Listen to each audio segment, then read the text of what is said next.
आइए हम लोग समझने की कोशिश करेंगे कि कल के सेशन में निफ्टी और बैंक निफ्टी के इंडेक्स में कौन कौन सी पॉसिबिलिटीज और कौन कौन से स्ट्राइक प्राइस को हमको ट्रेड करने का मौका मिल सकता है, जहां पर सबसे बड़े मोमेंटम होने की पॉसिबिलिटीज होगी। सबसे पहले हम लोग क्या करेंगे, किस टेरिटरी को हम ट्रेड कर रहे हैं, किस दायरे में अभी हमारा बाजार है, इसको समझने की सबसे पहली कोशिश करेंगे। पहला काम इसके लिए बताइए, हम लोग क्या करते हैं, टॉप टू बॉटम अप्रोच, यानी कि सबसे बिगर टाइम फ्रेम पर अपनी नजर रखते हैं। जब हम बिगर टाइम फ्रेम पर देख रहे हैं तो हमारा पहला काम होता है कि रिसेंट प्राइस एक्शन को एनालाइज करना। रिसेंट प्राइस एक्शन को जब आप देखेंगे तो आपको समझ आएगा कि हम लोग एक इन्वर्टेड हैमर डोजी कैंडल से एक बड़ी लिक्विडिटी को उठाने के बाद ये लो को लगातार 3 बार टेस्ट करने जा रहे हैं। ये कौन सा लो है सर? ये जो, अगर इलेक्शन का टाइम आपको याद हो, सेंट्रल इलेक्शन का, उस टाइम पर जो रिकवरी हुई थी, वहां से एक मोमेंटम मिला था, दूसरा मिला था, और तीसरे मोमेंटम के बाद ये जो सबसे बड़ी लिक्विडिटी उठी है उसको अभी तक हम ब्रेक नहीं कर पाए। लेकिन इस डाउनफॉल में और इस डाउनफॉल में और इस डाउनफॉल में, तीनों में एक डिफरेंस है मेजर।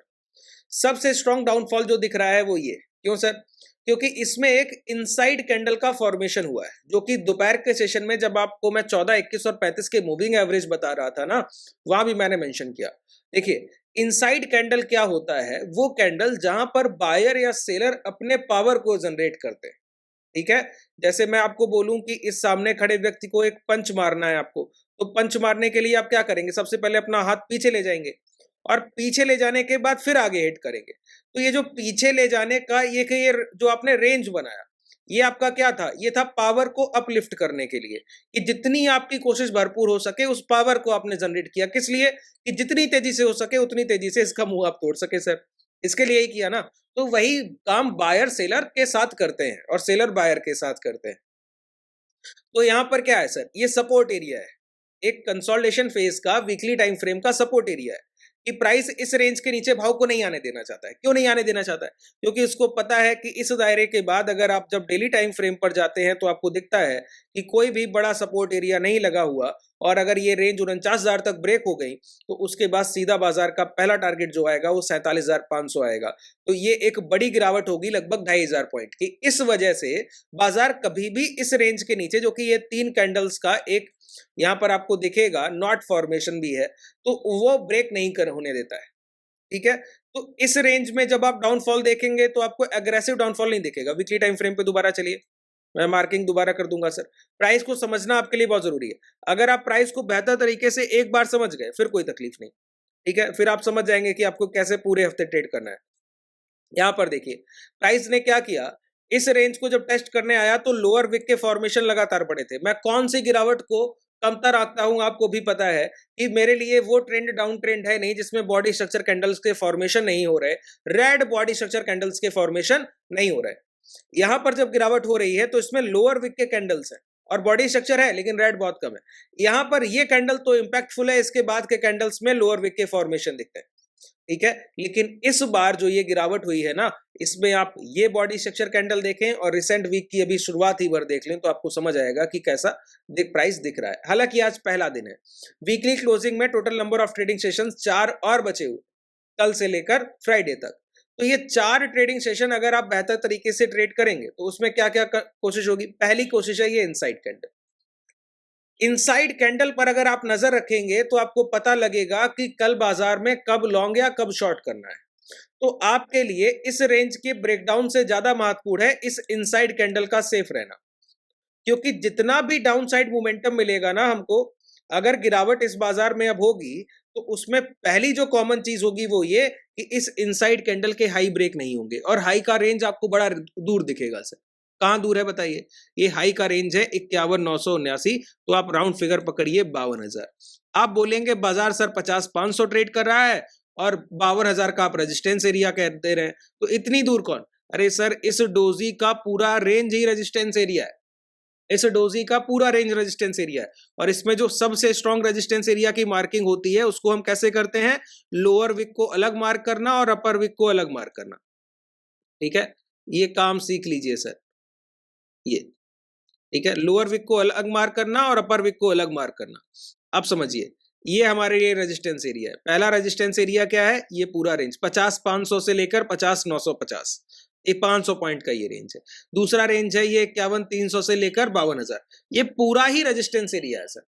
तो प्राइस में जो भी अप डाउन ट्रेंड आएगा, प्राइस इस रेंज को रिटेस्ट करने आ सकता है। इसके अबव की अगर क्लोजिंग देने लगा तो मुश्किल है, तो गिरावट नहीं होगी। इसका मतलब है आपके लिए सबसे जरूरी जो प्राइस है हायर साइड 51,000।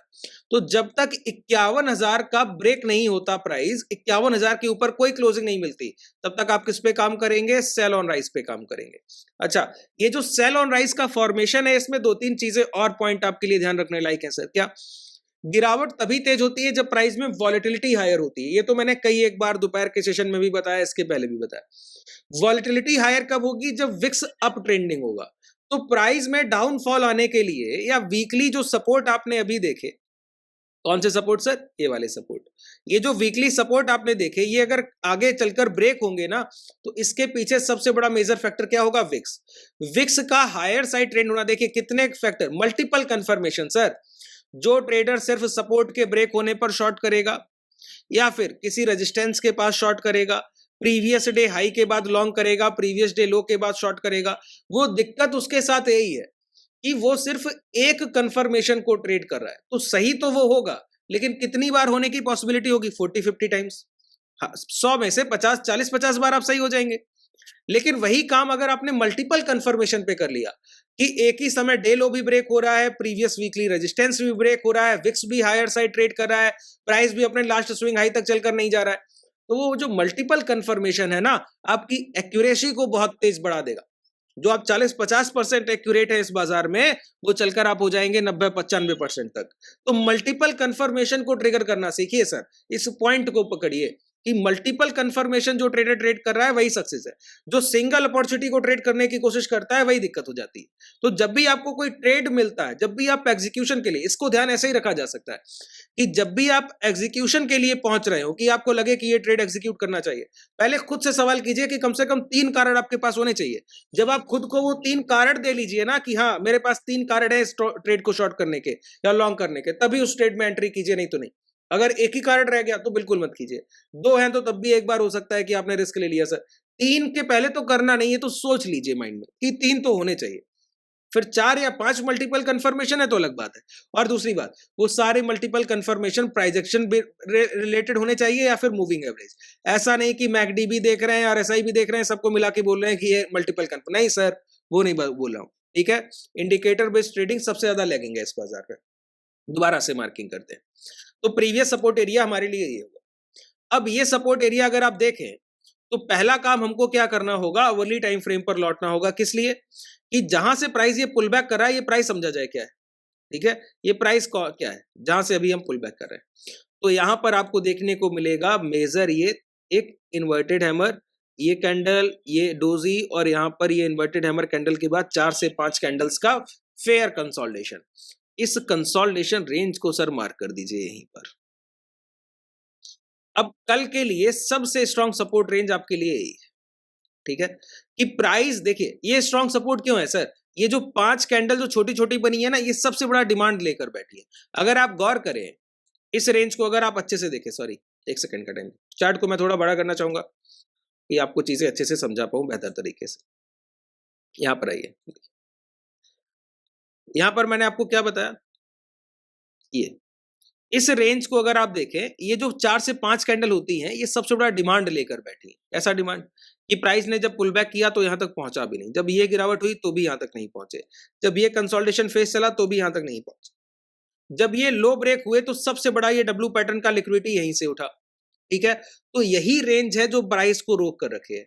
तो कल के लिए डाउन साइड आपके लिए जो सबसे जरूरी लेवल्स हैं वो है 49,650 से 49,700। क्या है? 49,600 से 49,700। तो प्राइस को सेल ऑन राइज आप कब करेंगे? जब ये प्राइस हमको यहां कहीं शॉर्ट करने का मौका मिले, 50,500, 50,600, 700, और ऐसे हायर राइज जा रहा हो और अपना लास्ट स्विंग लो ब्रेक कर दे, ऐसे वहां पर शॉर्ट करेंगे। और विक्स राइजिंग होना चाहिए, विक्स राइजिंग नहीं है तो तकलीफ है। ठीक है, और दूसरी बात, कल के सेशन में कभी भी प्राइस आज के डेलो ब्रेक करते हुए 50,600 और 50,700 के लो काटे और उसको वैलिडेट करे। वैलिडेशन मैंने समझाया हुआ है, सभी लोग जानते हैं कैसे होता है। ठीक है, तो उसको वैलिडेशन होना चाहिए। वहां पर जो आपको डाउन साइड मोमेंटम मिलेगा वो बहुत एग्रेसिव होगा। और उसके बाद हमारे टारगेट तो बड़े आसान है सर, ये पूरा रेंज ही हमारा टारगेट है। फिर पूरा बाजार यहां तक आएगा जब तक ये 47,500 टच नहीं करता, तब तक हम सिर्फ सेल ऑन राइज पे चलेंगे। जितनी बार शॉर्ट करने का मौका मिलेगा उतनी बार शॉर्ट करेंगे। ठीक है, उम्मीद है आपने बेहतर तरीके से चीजों को समझने की कोशिश की होगी और समझा भी होगा। अगर कोई सेशन में डाउट रह गया हो तो नीचे कमेंट सेक्शन में आप बता सकते हैं। अगर आप हमसे जुड़ना चाहें तो डिस्क्रिप्शन में टेलीग्राम व्हाट्सएप कम्युनिटी का लिंक है और उसके साथ ही कॉन्टैक्ट डिटेल भी है, जिससे आप डायरेक्टली कॉन्टैक्ट भी कर सकते हैं। शुभ रात्रि, धन्यवाद।